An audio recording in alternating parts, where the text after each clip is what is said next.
Bismillahirrahmanirrahim. Assalamualaikum warahmatullahi wabarakatuh. Innal hamdalillah nahmaduhu wa nasta'inuhu wa nastaghfiruhu wa na'udzubillahi min syururi anfusina wa min sayyiati a'malina. Man yahdihillahu fala mudhillalah wa man yudhlilhu fala hadiyalah. Asyhadu an la ilaha illallah wahda la syarikalah wa asyhadu anna Muhammadan abduhu wa rasuluh la nabiyya wa la rasula ba'da amma ba'du. Baik saudara-saudariku sekalian, saya di sini akan membawakan kultum yang berjudul meramadankan seluruh bulan. Segala puji bagi Allah yang menjadikan Ramadan sebagai bulan turunkannya Al-Quran, atau sering kita dengar dengan sebutan Nuzulul Quran, di mana di dalamnya terdapat malam yang lebih baik daripada 1000 bulan dan amalan dilipat gandakan pahalanya. Salawat dan salam semoga senantiasa tercurahkan kepada junjungan kita Nabiullah Muhammad SAW yang kita nantikan syafaatnya pada di akhirat nanti. Waktu berjalan tanpa terasa begitu cepat. Bahkan Ramadan yang mulia sudah berakhir tanpa bisa ditunda sedikit pun. Bulan yang penuh keberkahan dan ampunan sudah berlalu meninggalkan kita hingga tiba datangnya kembali di tahun depan.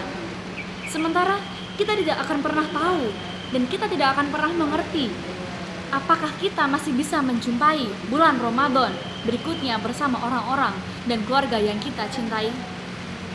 Dan apakah kita masih diberikan kesempatan untuk beribadah dan beramal secara maksimal dan mulia lagi? Bulan Ramadan merupakan bulan terbaik di antara semua bulan di sepanjang tahunnya. Banyak dari kita yang menyambut kedatangan bulan Ramadan dengan gegap gempita. Ketika Ramadan tiba, beramai-ramai kita memakmurkan masjid untuk melakukan ibadah dan bersemangat meningkatkan kuantitas amalan sebanyak-banyaknya. Bukankah begitu? Ya, bagaimana tidak? Tentu tidak ada yang ingin melewatkan kesempatan yang besar untuk mendapatkan pahala yang dilipat gandakan dan ampunan yang terbuka lebar. Pertanyaan yang muncul adalah, apakah ibadah kita akan tetap luar biasa ketika Ramadan sudah tidak di depan mata? Mungkin lebih mudah bagi kita untuk melakukan ibadah di bulan Ramadan dengan mayoritas orang-orang di sekitar kita melakukan hal yang sama. Misalkan, ketika kita berpuasa, orang-orang di sekeliling kita juga berpuasa. Tersedia tempat sholat, ya, dan kesempatan sholat untuk tarawih berjamaah di setiap masjid, dan sebagainya.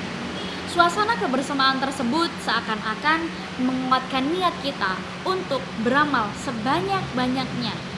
Namun, ketika Ramadan sudah usai, ketika tidak ada lagi jamaah tarawih di masjid, ketika tidak setiap orang melakukan ibadah puasa, kita akan tetap dengan mudah beramal sebagaimana amalan di bulan Ramadan atau tidak?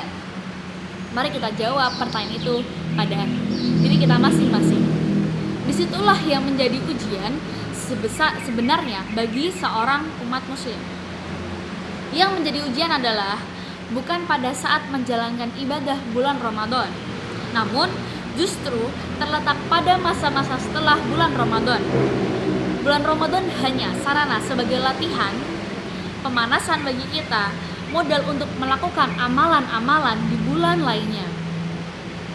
Ujiannya adalah bagaimana kita bisa beribadah dengan istiqomah di bulan-bulan berikutnya sebagaimana yang kita lakukan di bulan Ramadan. Itulah ujian bagi orang-orang yang bertakwa. Beberapa amalan yang harus kita lanjutkan setelah Ramadan usai antara lain, yang pertama, selalu menjalankan sholat fardu berjamaah.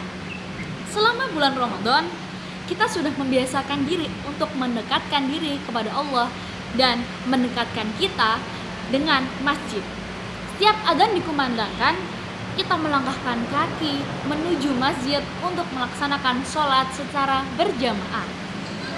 Ketika Ramadan berakhir, energi besar itu harus kita jaga hingga datang bulan Ramadan berikutnya. Jika semangat itu masih ada, apalagi pahala sholat kita berjamaah akan dilipat gandakan? Oh, tentu. Jika kita melakukan ibadah secara berjamaah, insya Allah akan melipat gandakan pahala kita. Dari Abdullah bin Umar berkata bahwa Nabi SAW bersabda, sholat berjamaah lebih baik daripada sholat sendirian 20 derajat. Dan dalam satu riwayat 25 derajat. Muttafaqun alaih.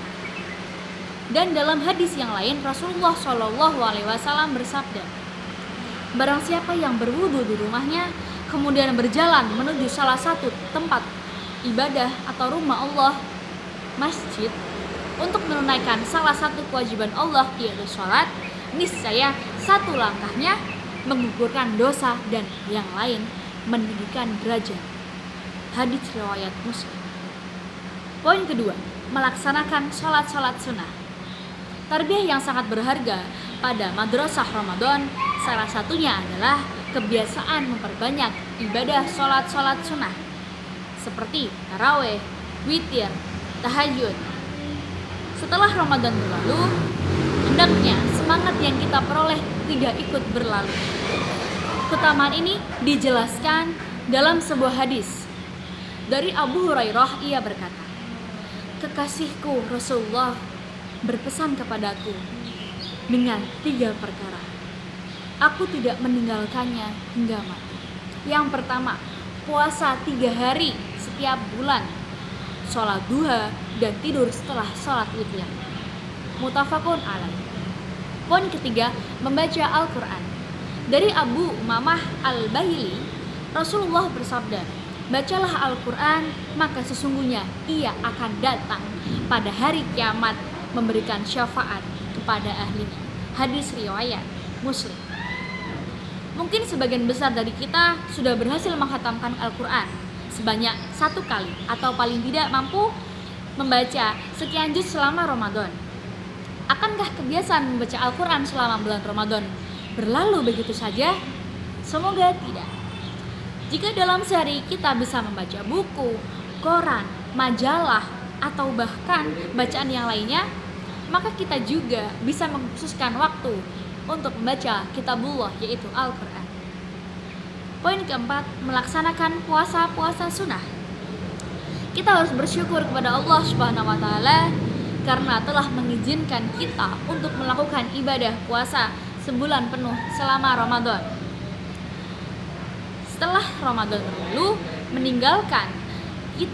hendaknya kita tidak meninggalkan ibadah puasa, yaitu puasa sunnah yang dianjurkan di bulan selain Ramadan. Puasa sunnah yang dimaksud antara lain, yang pertama, puasa sunnah puasa 6 hari di bulan Syawal. Lalu puasa hari Arafah yang bertepatan pada hari ke-9 di bulan Dzulhijjah. Lalu puasa hari Asyura, yaitu bertepatan pada tanggal 10 bulan Muharram. Lalu puasa Senin dan Kamis, dan puasa 3 hari setiap bulannya dari tanggal 13, 14, dan 15 atau sering kita sebut dengan Ayyamul Bid. Poin kelima, taubat dan istighfar kepada Allah.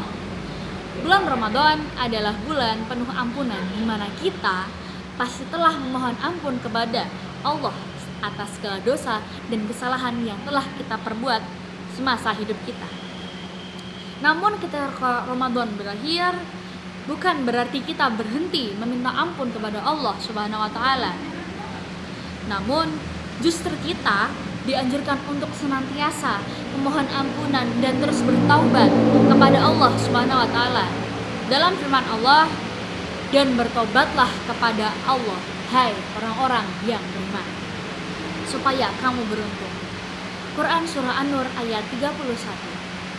Semoga dengan berakhirnya Ramadan tidak berakhir pula semangat kita memperoleh dari madrasah Ramadan untuk senantiasa memaksimalkan diri kita dalam beramal sholih dan menuju pribadi yang benar-benar bertakwa. Kurang lebihnya mohon maaf. Astaghfirukum min jamil akhta wal ghuflat, karena kesempurnaan hanya milik Allah Subhanahu wa Ta'ala. Syukron Wassalamualaikum warahmatullahi wabarakatuh.